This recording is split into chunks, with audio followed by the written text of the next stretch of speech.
Hi, this is Katie with Plus. We're a national campaign dedicated to winning high quality paid family leave for everyone in the US. And today I want to introduce you to Heather Whaling. She's the founder and president of Geben Communications, and she's a passionate advocate for paid family leave. Heather, thank you so much for joining me today. Absolutely. Thanks for having me. So we're here to talk about paid family leave and being a business leader.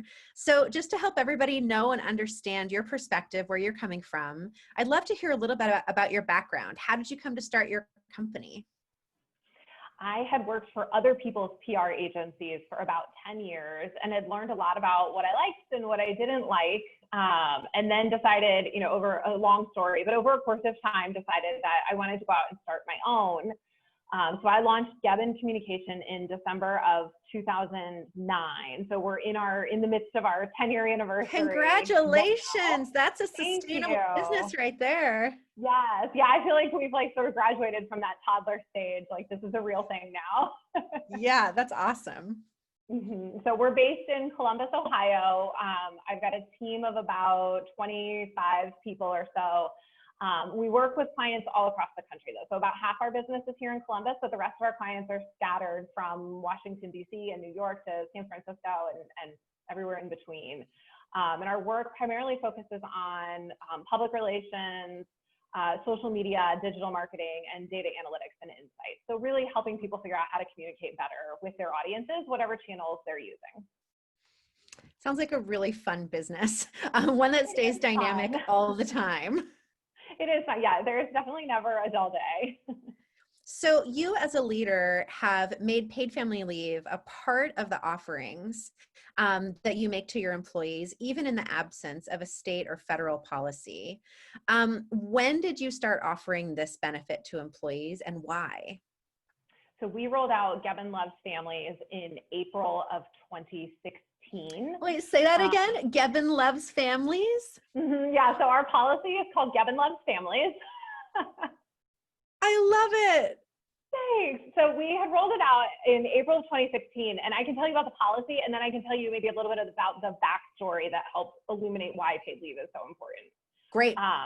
So our policy, we provide 10 weeks of paid leave to all new moms and new dads at 100% of their salary, whether they give birth or adopt.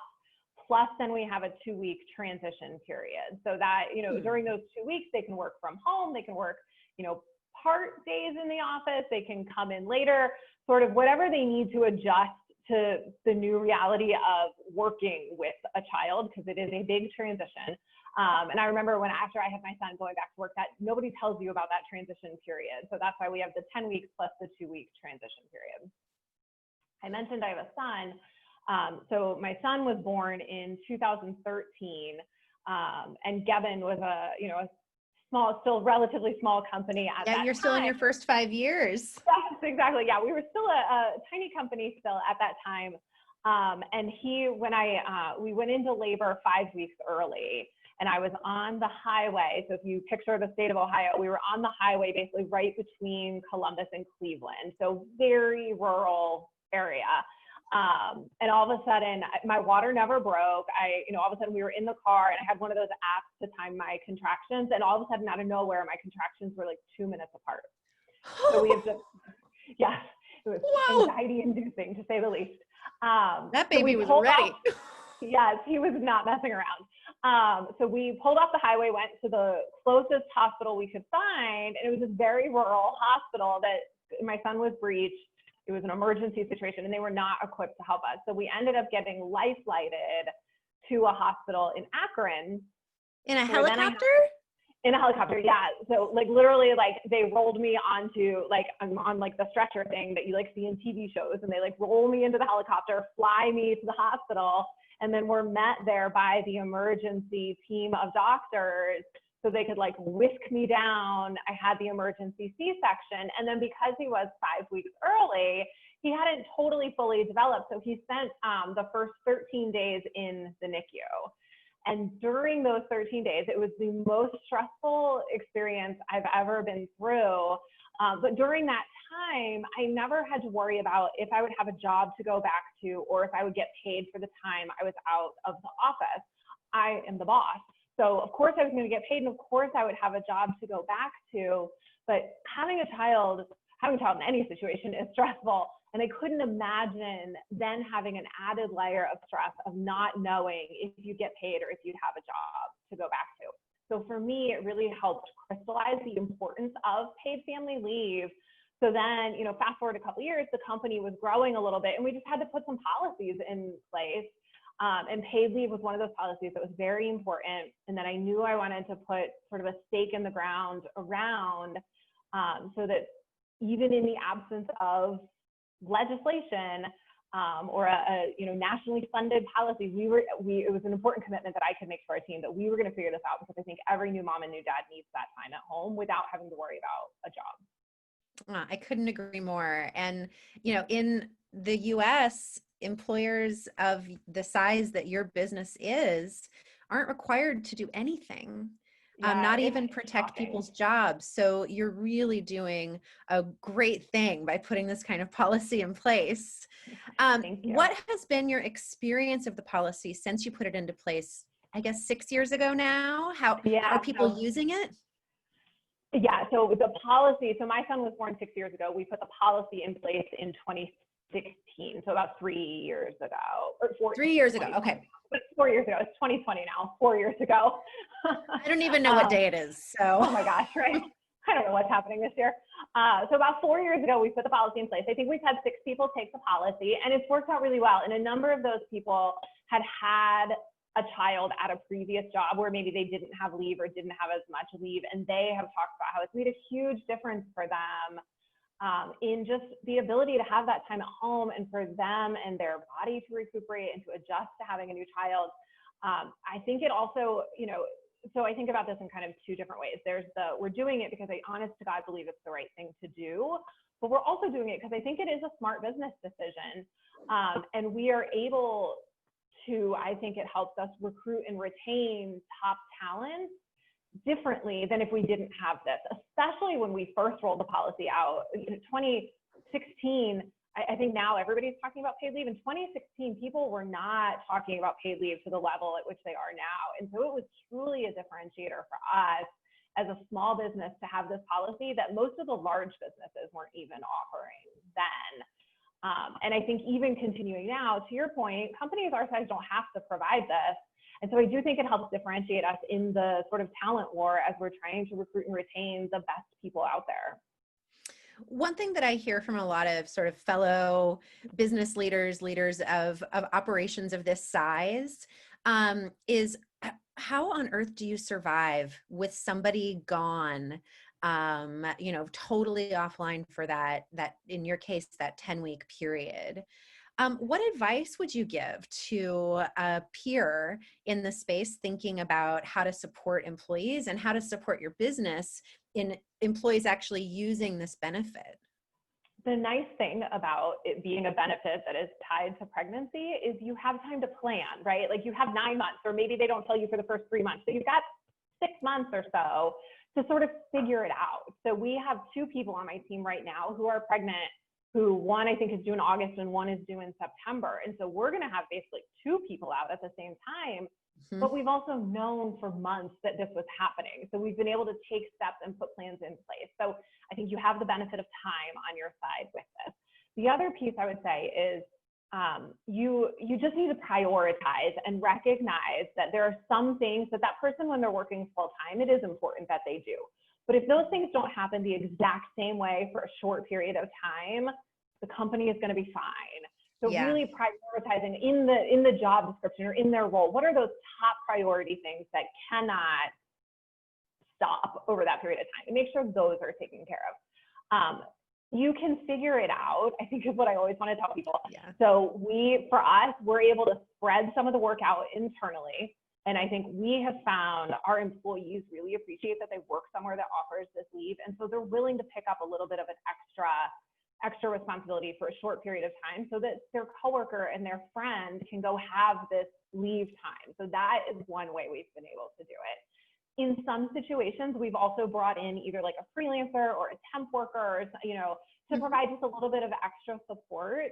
And that's been fine. But if you're not taking an individual who's working for you 40 hours a week and then needing to hire someone to do 40 hours a week worth of work. So it's not, the math doesn't work that way. It's not necessary to think about it that way. So you can make it work by shifting some work around, maybe bringing in some temporary support, but it absolutely can be done as long as you take the time to do the planning ahead of time. Planning is key. And I love your sort of sense of realism too about like, look, like it's a quarter. Right, exactly. It's one quarter. And of course, you know, so I actually have one person out on leave right now. It's our first dad to take paid leave. Oh, yay. Congratulations. Amazing. I have a story about that too that I can tell you. But so it's our first dad out on leave, and he's our director of client services. So he runs a lot of the sort of operational side of providing client services. And so some of that work I've picked up. We have another person who's picked up some of that work. And I know he actually comes back on Monday. I know when he comes back, there's probably going to be a little bit of cleanup he's going to want to do in the spreadsheet. Yeah, so sure. maybe I didn't do it exactly the way he did it, but I did it good enough to get us through that period. And then we can kind of pick up the pieces from there. And, you know, if maybe the spreadsheet isn't organized exactly the way he would have done it, it's not the end of the world. So one more question about how this policy is working within your business. And then I want to talk a little bit more about your advocacy. So I think at the end of the day, what a lot of folks want to know about small businesses that offer paid leave is how does it impact the bottom line? And so I'm curious about your experience. You talked a little bit about recruitment and retention, but it's not free to do something like this. How have you made it work, and how do you think about it in terms of your profitability? So I want to say the caveat first that I run a professional services firm where our margins are very good. So there is a difference between my type of business versus a bar or a restaurant where maybe their margins aren't quite as solid, or it's just a different type of business. Maybe they can't absorb the cost as easily. So for me, in my world, our profit margin is healthy. And I run the business fairly lean to begin with. And again, you know, when someone is pregnant, so you can kind of bake it into what you're planning and what you're doing. The bottom line for me is if it means I make a little bit less in profit that year, it is well worth it for me to be able to offer that benefit to my employees. That said, what I will tell you is, so we're in our 10th year now. We've grown every single year. And like by 7 to 10% year over year. So while we're offering this, it's in no way detracted from our business. It's in no way, you know, sizably detracted from our profit or negatively impacted our margins. In the grand scheme of what you're talking about, if you take a person's salary over 52 weeks, you're talking about like a 10 to 12 week period. Some companies, you know, obviously I think the more leave you can offer, the better, but I think it's also better to start somewhere. So if you can only start by offering 8 weeks or 6 weeks, figure out a plan to get to more soon, but start there and you can make the finances work. Thank you. I think that'll be really helpful for a lot of people to hear. Yeah. So one thing that is really unique and lovely about you as a business leader is that not only are you doing right by your own employees by putting this policy into place when there's no law that says you have to, you're also taking a stand and advocating in Ohio for a family leave insurance policy as a policy run by the government. And I'm curious about what inspired you to do that work, to sort of take your leadership and then bring it forward into a public policy conversation. So I think, so first of all, I was a political science minor when I was in college. So I've always had a little bit of interest in public policy anyway. And I think that there's a real opportunity on this one, especially where there is bipartisan support in a pretty significant way, especially in this day and age where you don't see a lot of things that have bipartisan support. So there is some support, I think, for this issue. And I think as a business owner, so in general, I have sort of this life philosophy that if you have the ability to help, you have a responsibility to help. I tell my team that all the time. I tell my 6-year-old son that all the time. And I think this is one of those ways. And there's a lot of hyperbole out there from the so-called business community about how paid leave is too expensive and it's awful for businesses to force it on them. And I just don't buy it. I don't believe that that is true. And I think that when you have these well-funded, very powerful business lobbying groups who are saying one thing, I think it's important to hear from business owners who actually have the experience of implementing a policy to talk about what it's like in reality, where it's not based in political rhetoric and hyperbole. And so I think for me as a business owner, I think that we have implemented it. It has helped our business, not hurt our business. And I think it is something that shouldn't be luck of the draw. Someone shouldn't have access to paid leave just because they have a boss like me who thinks it's really important. It should be something that should be available to all Americans. And in the absence of that, hopefully at the state level, we can start to make progress. That's terrific. So the policy that you're a part of advocating for in Ohio, and federally as well, is a social insurance model. And one thing that we've heard from business owners in states that already have this kind of policy is that it's been something that's helped them. And I wonder if that's something that you've explored as well, in addition to believing that it's the right thing to do. Yeah, I think absolutely it will help, because there is a cost attached to providing paid leave. And while as much as I right now have prioritized absorbing that cost because I think it's the right thing to do, there's a lot of businesses that are not in the situation to do that. And so if we're going to make this available to everybody, we have to find out a way to be able to spread those costs out. And for me as a business owner, it would actually cost less if this policy were in place than for me to self-fund this benefit myself. And then I think it makes it available for all, everybody then has access to it. And that is good for the business community, because if you have an employee who has a child and then decides maybe they're not quite ready to come back, maybe they do need leave, and all of a sudden you have a higher turnover rate, that is very costly for a business. So I think we like to talk a lot about the out-of-pocket costs of providing this benefit, but I think there's also the other side of that of if you don't offer this benefit, there is a high cost also associated with that that shouldn't be diminished. And I think having a policy like this where it helps spread that cost out is a benefit for everybody. Yeah, and an investment in businesses. Yes, yeah, absolutely. It's good for the business community. It's been my experience I operate my organization out of California, where we have paid leave in place. And I've had a staff member go out on parental leave every year since we started. We're 4 years old. And the experience has been for folks who are working in states that have paid leave, we've been able to have a lot more flexibility to support that leave, and the sort of financial support from the state has been really helpful. Yeah. So my experience validates your hunch about why we need paid leave in Ohio. Awesome, that's so good. Well, and I think too, we've seen it there are enough states now that are doing this where there is data to show that it works and it's financially feasible and it's good for business and good for families. Let's turn to this pandemic that we're in, because a lot of people have had to really adapt to new caregiving responsibilities for children who aren't in school, or for younger children whose caregivers aren't available. Everybody's lives have really been turned upside down. In your business and with your employees, I'm just curious about if your existing paid leave policies, paid sick days policies have been helpful in adapting to this crazy moment.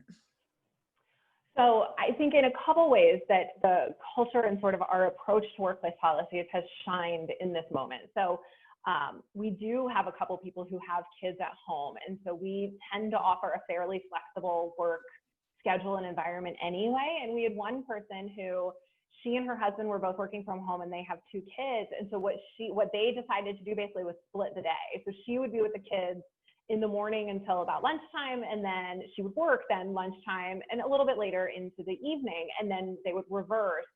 And so for me, that was fine. Like, I would rather have her feel like she's able to really devote her attention to the kids when they need her, and then for her to be able to be focused on the work stuff instead of trying to do a little bit of this and a little bit of that all day. That nobody could function like that. So for that, I think our just general flexible approach to work has been helpful. And I think that, in a lot of the conversations we hear around workplace policies, having the ability to have flexible schedules is such a benefit for women. And I think especially now in the pandemic has disproportionately impacted women, whether it's through childcare, schooling their kids from home. Women are the majority of low-wage workers. They're also the ones who are working the essential jobs. Like how women have been impacted across the board is just unbelievable. And the pandemic has really shined a light on the need for social change for women and girls, childcare and paid leave being one part of that, but also the wage and wealth gap and all these other things. And so I think the pandemic hopefully is helping people open their eyes to the need for social change, and paid leave has to be one big part of that. Is everyone on your team doing okay through the pandemic?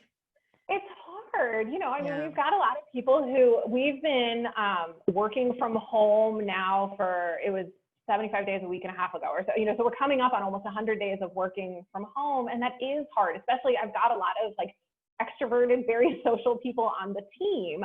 But I think there's also been some nice surprises. I think people are finding they are more productive when they're working from home than spending time commuting and then all the distractions in the office. So I think that there is a benefit there.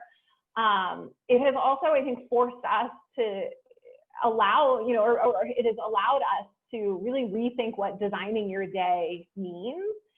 We have a design your day policy where people are not required to be like at their desk from the hours of 9 to 5. And I think people appreciated that beforehand, but now, like, if you're working on a project and you've got writer's block, you can go outside and tend to your garden and then come back to it later. And I think it creates even more really appreciating that design your day piece. One thing we have noticed is that everybody's canceling their vacation plans because who wants to travel at this point? And so people weren't taking enough time off. And especially in this moment where I think that everything feels urgent, the pace has been so fast. I mean, we do communication. So at one point we were working on 30 different crisis communication situations for clients. And so that's just a heightened sense of urgency and anxiety. And people weren't taking time. And so we've implemented a bonus self-care day. And so we're on round 2 of that now. But basically everybody in the company, we're just assigning them a day the first time. The second time around, they can sign up for a day. It's not vacation time. It's, there's no, it's not a lot of planning that's required for it. It's just that we want everybody to take a day where they don't feel like they need to check their phones. They don't have to respond to email. They can just sit and binge Netflix or go outside or do whatever it is that they want. But that has been helpful. I think the team really appreciates that we're trying to look out for their well-being and not just the company bottom line. We've been doing some similar things. So I love hearing from a fellow lady business owner and founder that these kinds of strategies are working to support people. So it's gone so fast. We're at the end of our time together. Oh my goodness. I want to have one question just to close us up, which is, you're such a powerful advocate for the way to support your own employees, advice for other business owners and how they can support their employees, and then for public policy and sort of putting all of those things together. I wonder from your experience if you have a message that you would want to deliver to our legislators as they think about how to support small business leaders through the coronavirus and beyond. I think that it is really important to understand that policies need to work for today's reality. And so many of the policies that we have were created decades ago when the workforce looked very different and families looked very different. And I think the pandemic has shined a very bright light on the need to update workplace policies. And so I think I would just encourage them as they're thinking about what policies to put in place to make sure that those policies work for everybody, and to have a gender lens on these policies, that the majority of our legislators are men. It can't just be a bunch of men putting these policies together. There needs to be a gender lens on it to make sure that we're really understanding how to put policies in place that especially work for women and families, but broadly work for everybody, not just some. Couldn't have said it better myself. Thank you so much for all of your advocacy and work. And what a pleasure to talk to you.